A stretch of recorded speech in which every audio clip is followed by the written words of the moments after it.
Hey,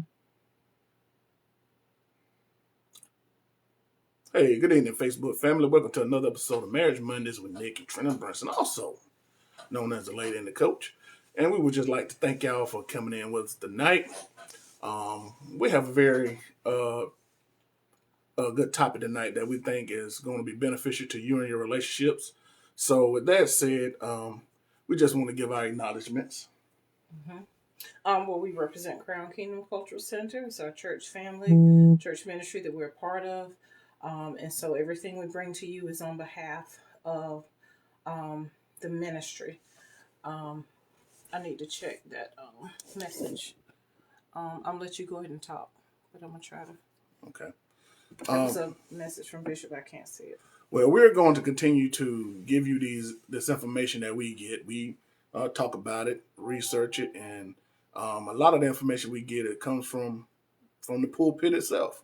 And we just want to bring you inspiration to let you know that things can be worked out if you just give you and your relationship a good effort to make it work. Mm-hmm. So with that said, you go ahead. I'm gonna see if Bishop was trying to send a text. So hopefully, if he's watching, he'll send it to your phone. All right. Because I can't check it. Or you can just send it through the announcements if you can. Mm-hmm. All right. So tonight we're going to be discussing the topic. I spelled listening wrong. Called listening. Yeah. We are going to talk about listening to your partner and how important that is to making your relationship flow properly to that ultimate goal of peace.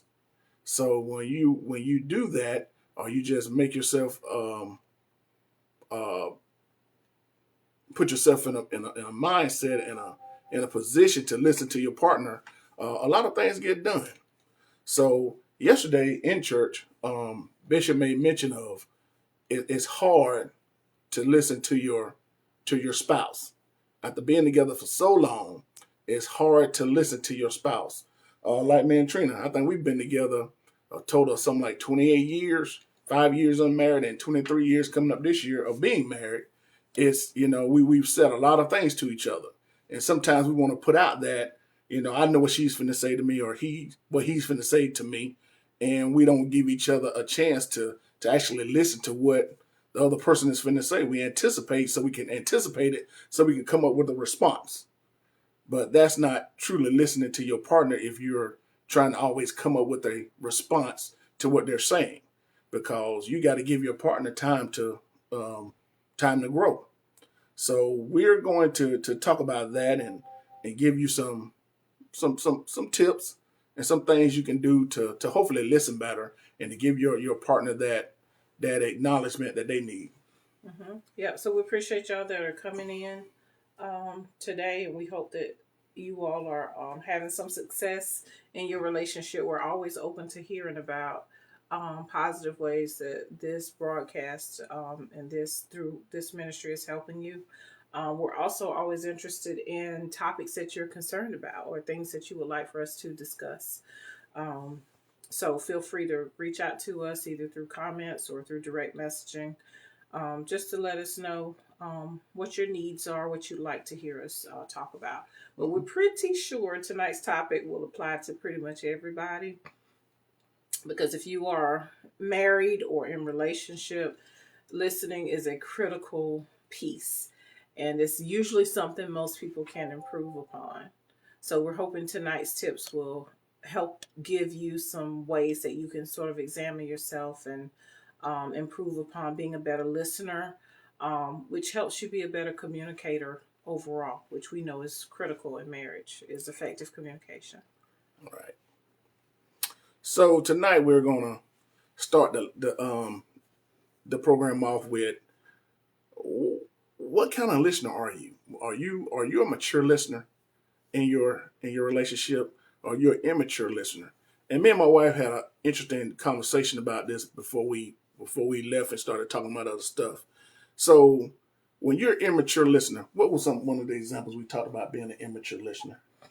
Well, if you're an immature listener, you tend to um, automatically assume you know what your spouse is saying. So that means if I'm giving you you. Mm-hmm. If I'm talking to you, that was a, an example of some sort. But if I'm talking to you and you are distracted, that's one way of being an immature listener. And in today's, is that what you wanted me to say? You're Yeah, looking at me kind of yeah. funny. Okay. Because in today's world, we use these quite a bit. And so usually some type of screen is in front of us, whether it's a computer screen, telephone screen, TV screen. Mm-hmm. It's very easy to be distracted, or even if you're dealing with the kids while your spouse is talking to you. That's a way of being distracted, and you're not recognizing that you can't truly listen to your spouse in that moment is a level of immaturity. And so that's why we encourage you all to structure out or plan out a time when you can talk and listen with undivided attention. So having those, problem solving, conflict resolution meetings, make carving out time to talk to each other with attention is an important part of being more mature in your communication skills overall and making you a better listener. Another thing we talked about as far as being an immature listener is I don't think we use the term of being defensive, Mm-hmm. but that's sort of what it is you're listening with the intent of giving a rebuttal, or you're listening with the intent of um, what it is you want to say, as opposed to listening for the purpose of understanding what your spouse is saying. That's a level of immaturity, or getting so offended that you can't hear and receive what your spouse is saying. You're only irritated by the fact that they're telling you sometimes the same thing over and over again. Mm-hmm. Right. You, We had that discussion, we did. We probably should talk a little more about that. Right. And we used the example of taking out the trash. Of course, we had several more. And of course, the lady and the coach, we don't have no issues with listening. Hmm. But we have several more we could have talked about. But we just use taking out the trash as an example. Since that's one that we've overcome, finally. Okay. Took a very long time. We that's why we're discussing this. Mm-hmm. That's one of our accomplishments. Yes. So we had a discussion, taking out the trash. Okay, the trash is going to get taken out, but then it piles up, and then there has to be another bag open to put the overflow trash in. So, that trash taking was irritating my wife. And my thing is, you're not taking the trash out, so why are you worried about it? So I'm not feeling this. I'm not being empathetic to her feelings about the trash. But then I get empathetic when I can smell it, and it's awful smelling. And I shouldn't have to. She shouldn't have to wait that long for me to take out the trash. So that's why we overcame one of the issues with the listening and rebuttals about if you think the trash is too full, you take it out. And she absolutely. What did you tell me about trash? You absolutely do not take the trash out, right? That's one of your things, right? I never said that. I just don't like to take trash out. I don't like to do nothing dirty. You know that. Okay. So basically, she said she don't take no trash out. So that's how we had to overcome one of those obstacles. And some of y'all might have other ones. Now I will say, because for some people they don't care about who takes the trash out. They're like, just take it out. It's not that big of a deal. And if that's the case in your home, then that's great. Right. But if it's not that, it's going to be something else. There's always something that these little things that cause conflict. And it's those little, if you are constantly compensating for when your spouse doesn't, especially if you have an agreement between the two of you, and then you find that your spouse is not consistent at upholding their end of the agreement, so then you just step in and do it, that's going to get old. And you become resentful and dissatisfied, and those little things start to add up, as opposed to you dealing with the little things so that you perfect your communication skills, or at least improve your communication skills, so that those little things don't become bigger issues. Because I'm telling you, those women especially, I see it all the time.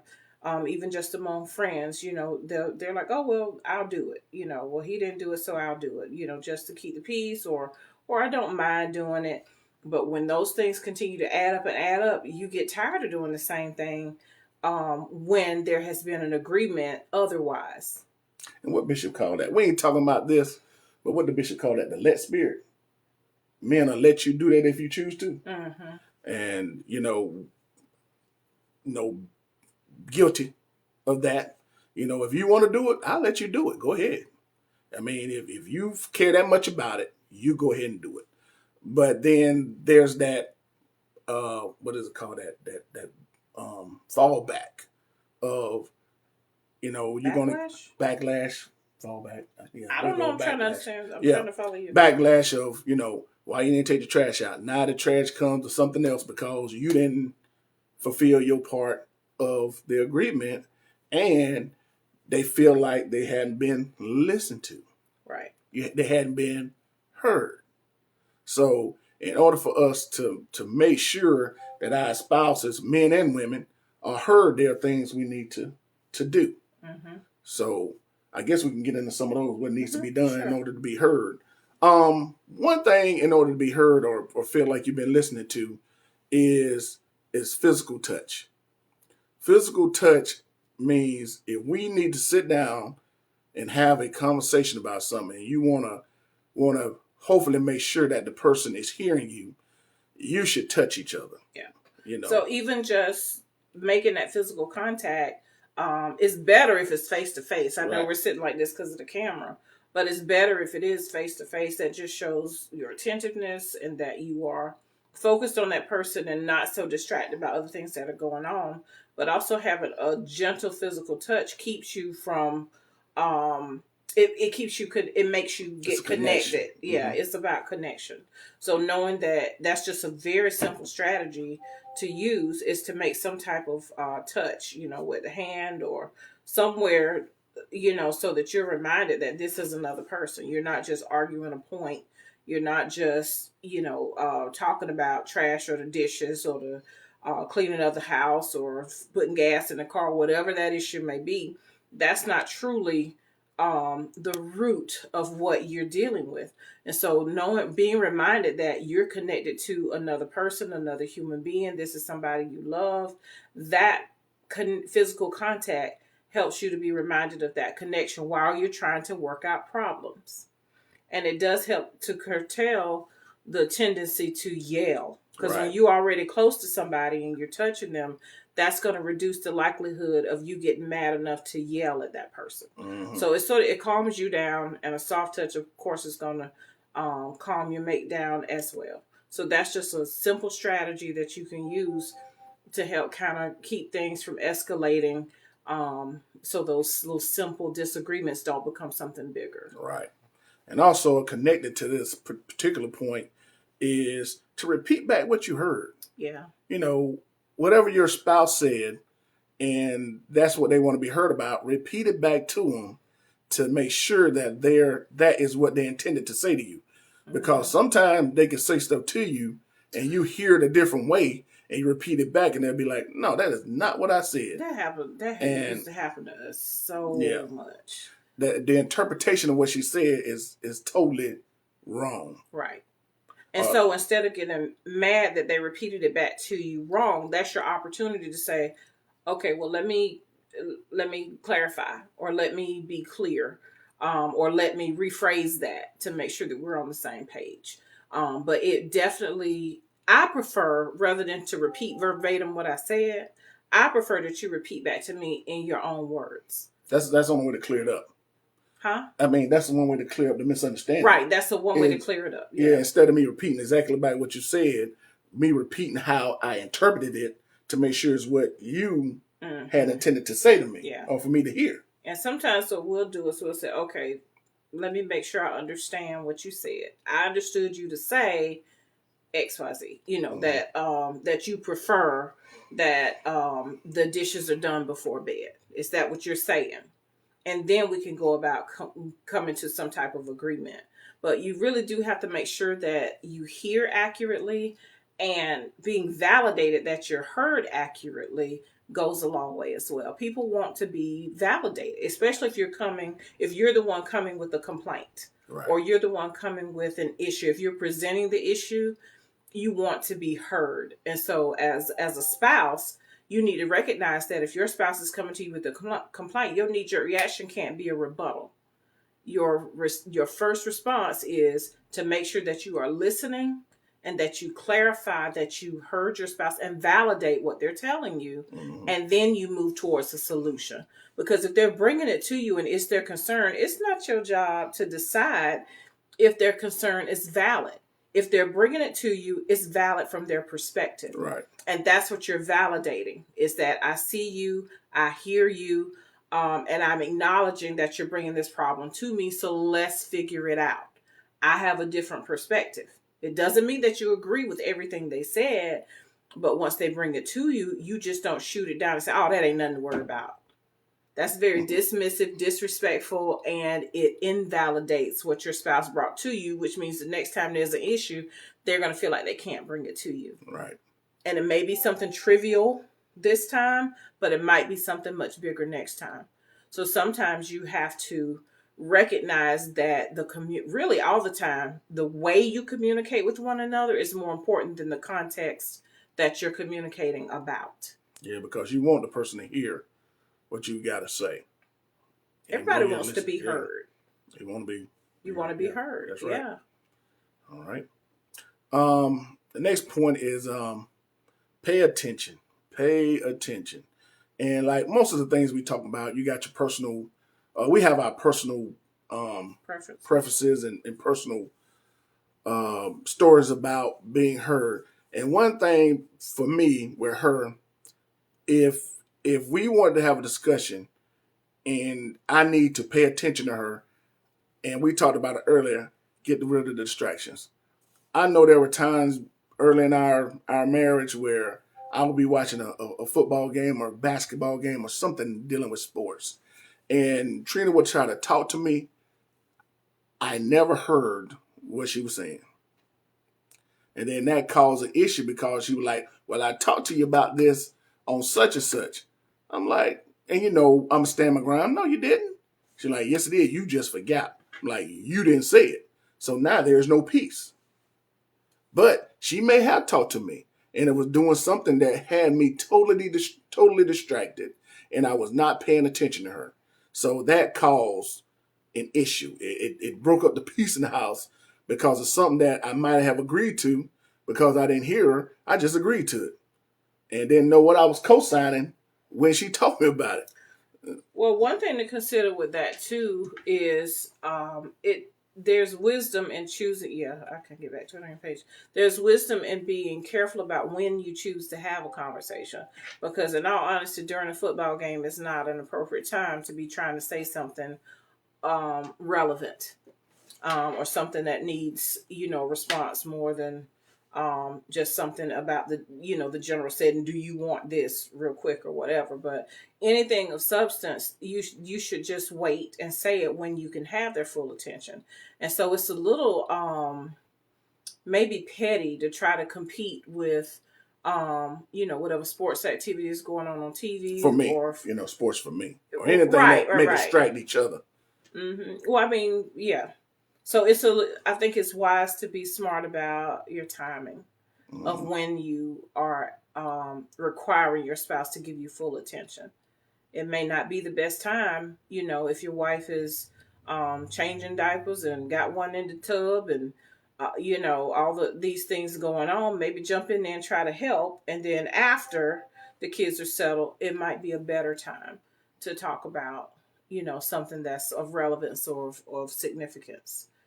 So I think we have to be sensitive to our timing for communicating with one another as well. That makes listening easier, right, and more effective when we choose our timing carefully. Yeah, just talking about paying attention. The way we've talked about this in marriage classes and marriage seminars is that's one thing that you never run out of is when you're dealing with your wife and it deals with the currency of attention that you can always pay. There's always attention you can pay to your spouse. There's never a time where you don't have enough of attention to pay to them, because if you study your spouse correctly, you get the benefits of having a peaceful life. So you always have the currency of attention to pay. You just got to know how to do it and when to. Okay? So basically saying it don't cost you no money. It don't cost you no money. You got all of it you need. Is to pay. Is all you got to do is pay attention to each other. Along those lines, it's important too to pay attention to nonverbal cues that your spouse gives, because it's not always overt, the need to talk or the need for attention. Sometimes there may be hesitation on one spouse's part, but being connected and in tune with your spouse and noticing whatever those, I want to say idiosyncratic, but I hate to use that word, those nonverbal cues, individual things that are specific to your spouse, that person's unique way of doing or being, and paying attention to those things, whether it's a hesitation to talk, or maybe it's them, approaching you and then walking away, or sometimes it's eye contact or other body language. Pay attention to those things as well.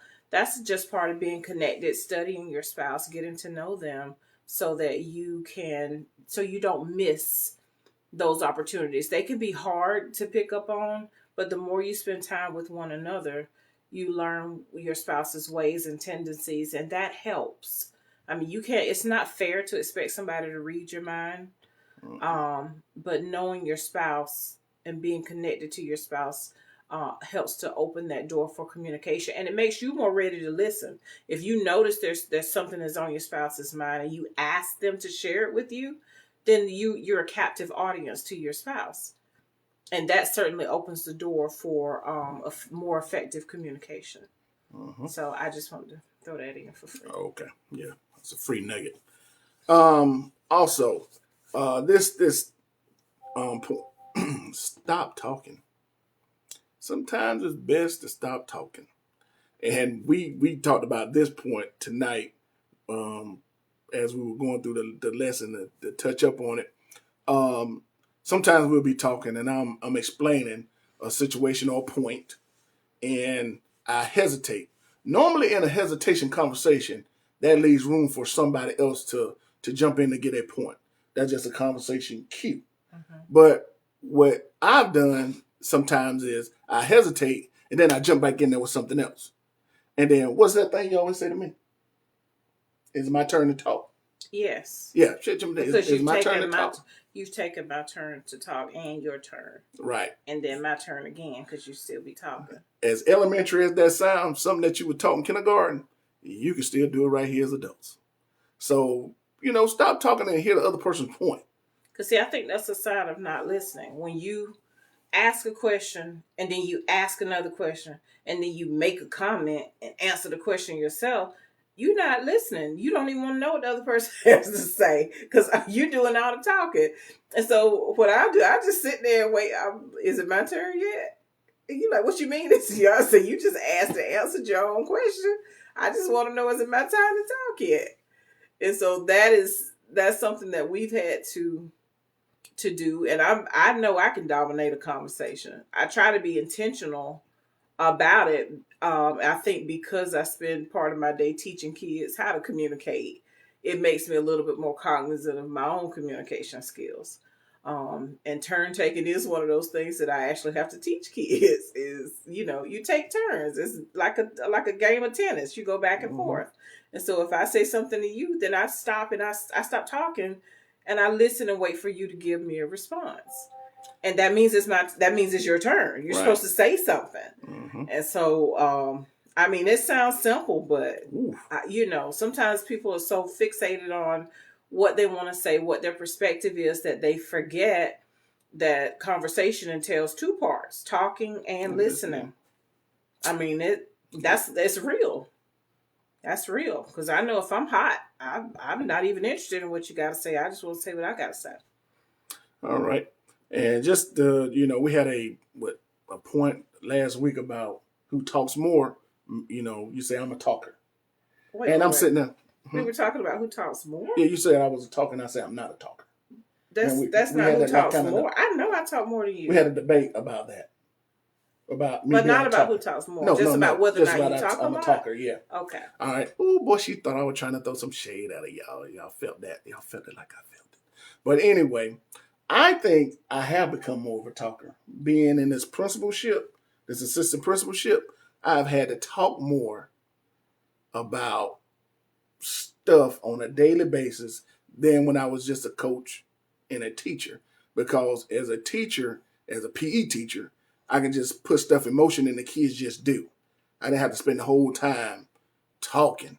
As a coach, I show the kids something and we'll go through it and then we'll repeat, and the kids will just get it and do it. And when I think they've achieved mastery, we'll go on to something else. But in this position, I find myself having to talk more to different types of kids, to different types of people in different situations. So I think I have become more of a talker, and I think I'm becoming a better listener because I'm having to listen for a more detailed information. So I'm just saying, with just thinking about this and that's a free nugget too. I just thought I'd share that with the people. Okay. Yeah, and I'm probably trying to bring that to the house more too. Yeah. Hey, folks, I'm getting that look. I appreciate the effort. Yeah. I'm overall, I think you are a good listener. It's Thank just it depends on the situation. I mean, it depends on what the topic is, and if we have a difference of opinions or not. But I mean, I wouldn't say you're a bad listener. I think we both have room for improvement for sure. So I don't know. Am I a good listener? Oh yeah, no doubt. Have I always been a good listener? Um, no, because it was you had that thing about I know it. What thing are you Oh, talking about? that thing you call I know it all. Something you call I know it all? No, yeah, I said I that. never say I know it all. Right. So I don't have a thing that I call I know it all. But I call it that. Okay, well let's be accurate. Yeah, I call it that know it all effect.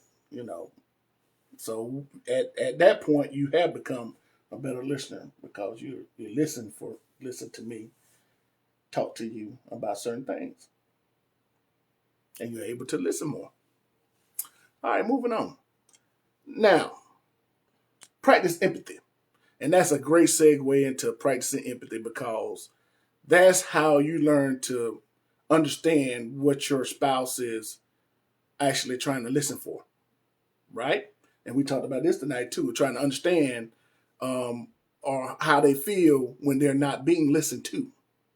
Yeah. So when you know how they feel not being listened to, you can do something to change that. So both of y'all can have a more. I'm gonna keep on using the word peace. A more peaceful relationship when everybody understands that they've been listened to. So when you share that empathy towards each other, you become more agreeable with what you're hearing. Mm-hmm. You got anything to say about empathy? Um, I think empathy comes naturally to some people, and for others it may not. And I think empathy. We talked about this one time. We were talking about how empathy is being able to not only put yourself in the other person's shoes, but for you to understand how they feel, even if you don't agree with the the point they've come to, or if you don't have to agree with their perspective in order for you to empathize with them. And so it's important to make an effort to empathize with them, even if you don't agree. Because you can disagree with something that's important to me. Because there are a lot of little things that I prefer. I'm very particular about a lot of things, to be honest. And it's not that it's a life or death choice, it's just my preference. And I may have a strong preference. And so for you, I think it makes you have found that sometimes you may choose for the sake of peace to go along with what my preference is, even if you don't necessarily understand why I have that preference. It's about can I talk about the gold shoes? Yeah, we don't have to talk about it, but sometimes there are things Yeah, that. you can talk about the gold shoes. Okay, so okay. Just don't use the Okay, word so I when we, explained I about. won't, Okay. I won't, I won't. I have some decorum. So when we were dating, I had these pair of gold shoes from Parisians that Shiny I gold. loved. They Shiny were dressy gold. shoes. Anytime I had something formal, or sometimes I wear in the church, they were a nice soft gold color of gold, and I really like those shoes. And so he finally told me one time that he hated my shoes. And I was like, what? What do you mean? He said, I just feel like those are not shoes for, I don't like it when women wear that color of shoes. They're not classy, basically, is what he was trying to say. I thought they were. They were a soft gold. They were not metallic. They were soft gold, but he hated my shoes. And although I love my shoes, we were just dating. So I just chose not to wear those shoes when I was with him. I still wore my shoes, but I wore them. I didn't wear them when I was out with him. Right. If we were going to church together or we were going out or whatever, I just didn't wear them in his presence. And so that was my solution. That was a way of kind of honoring his request, even though I didn't agree with it. And I didn't really find it controlling because honestly, he didn't really have a lot of things about me that he would say he didn't like. I could, even now, I would be hard pressed to think of 3 to 5 things that he has just kind of drawn a hard line on that he does not like. I mean, he just don't ask for much. And so, in fact, I even sitting here, I can really only think of 3, including the chewing, which we're not going to talk about. I ain't The saying nothing about the chewing chewing today. during I'm planning. done. I'm done with Although the chewing. I have great manners. Done with the chewing. I'm just saying. So that and the shoes and one other thing. So I just try to, I feel like I could honor him with that request because he really doesn't make a lot of requests. It's no sweat off of my back. And over the years, I honestly, it just wasn't that big of a deal. I just don't buy gold shoes. I still don't have a problem with them. But just, because of his request, it's no sweat off my back. They make plenty of other different color shoes to match different outfits.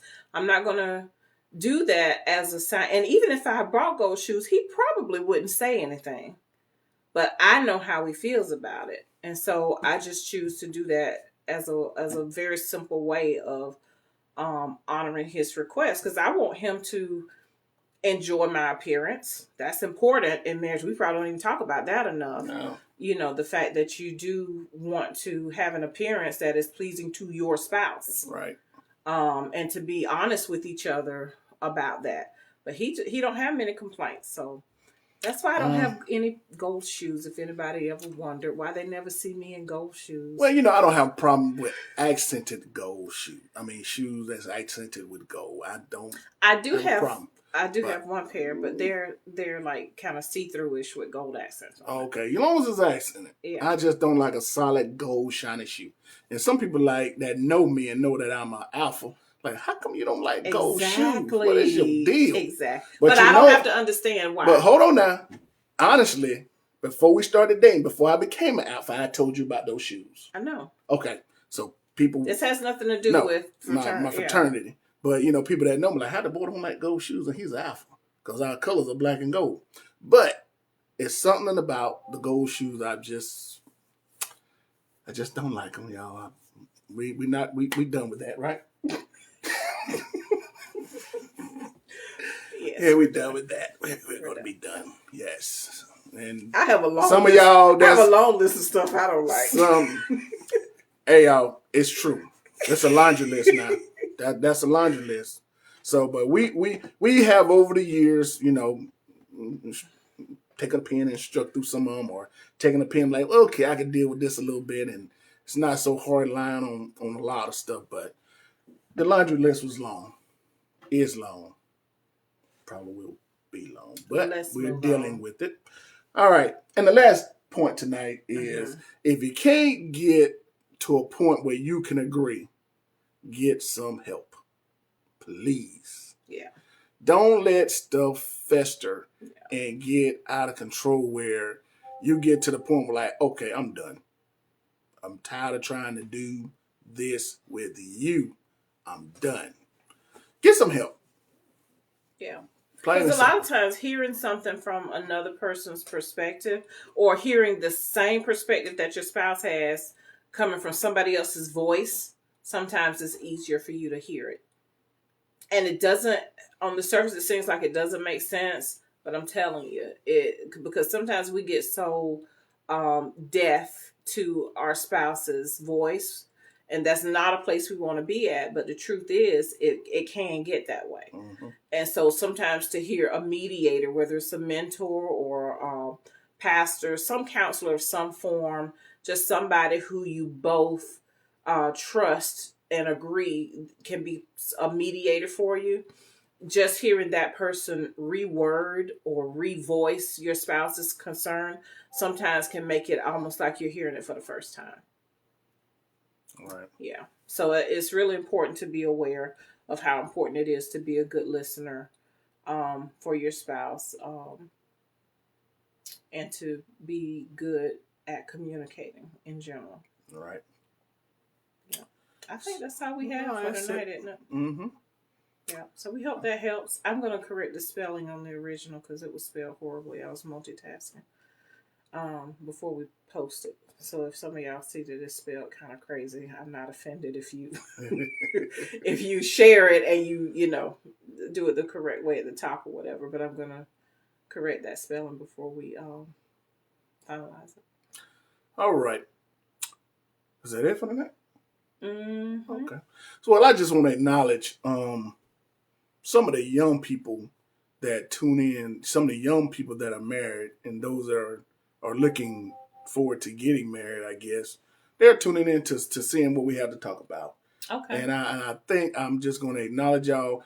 Continue to come on in with us and get the information that we have. Now, our information is what we come up with, through the unction of the Lord and in what He's given us through our bishop and what we're coming through with the pulpit. But understand this: you make your marriage what it is. It's you and what y'all agree with that's gonna make your marriage peaceful for you. We don't claim to be experts at this thing because we still working it out. Our marriage is continually to grow and to get better, I think. Mm-hmm. So, yes, ma'am. You just said the word grow. I just want to throw in one more point that I'm not sure if we addressed. Part of the issue in communication is growing at different rates or growing in different directions. And a way that you can stop that from happening, because you hear people at the end, sometimes they get divorced and they say, oh, we just grew apart.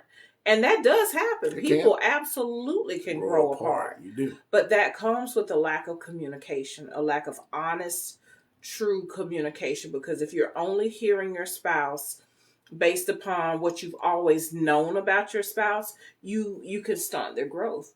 You stop them from being able to express to you new thoughts, new ideas that's a part of their growth. Allow each other room to grow. Talk during that process so that you're actually growing together. So that's a way to curtail that issue of growing apart, because it absolutely can happen pretty easily, honestly, if you're not communicating openly and honestly on a regular basis. Life experiences does adjust sometimes your perspectives. It adjusts the way you process information and things that happen. So be sure to grow together by being a good listener when your spouse is telling you something, even if they're talking about a topic and you think you already know what they know and you think you know what they're going to say on that topic. Do them the courtesy of listening. Like Bishop said yesterday in his message, he's saying, in order to be a good listener after being married so long, it takes discipline. You got to be disciplined in order to be a good listener after you've heard that voice for so many years. The person that's closest to you is asking you for something, and you would much rather not even hear them because you just want to dismiss what they got to say because you don't think it has any relevance. But you got to discipline yourself to listen to that person. The most important person in your life is your spouse. Easy. So honor them with your attention, and the respect to listen to them carefully. Right. I did see some people on today, Miss Paula Waugh, my friend. Glad to see you on. I saw a couple other names that were new tonight, and they scrolled way past, so forgive me. I think I saw Miss Masters on there, Michelle Masters. They've been to our church before too. Emily's mom. So we just I saw a name I didn't recognize, but somebody right there. Who is that? You know that Greg person. Moss. Yeah. Yes, Greg was one of my football players in Thompson. How you doing, young man? They grow up, don't they? My dude, Pastor Juan Humphreys. Hey, Juan. Hey, Juan. Yeah. Hey, we got to get family. your head, boy. Hey, we got to get your head. Yeah, he has a lot to contribute, I'm sure. Yeah, my dude. Yeah, so we appreciate y'all for joining in, and everybody else too, even if we didn't call names. We absolutely appreciate you all. We appreciate the commenting and interacting with us as well. It.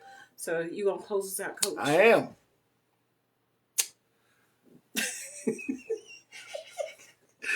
Okay. All right. From the lady and the coach, we love y'all. Good night. Favorite part of the show.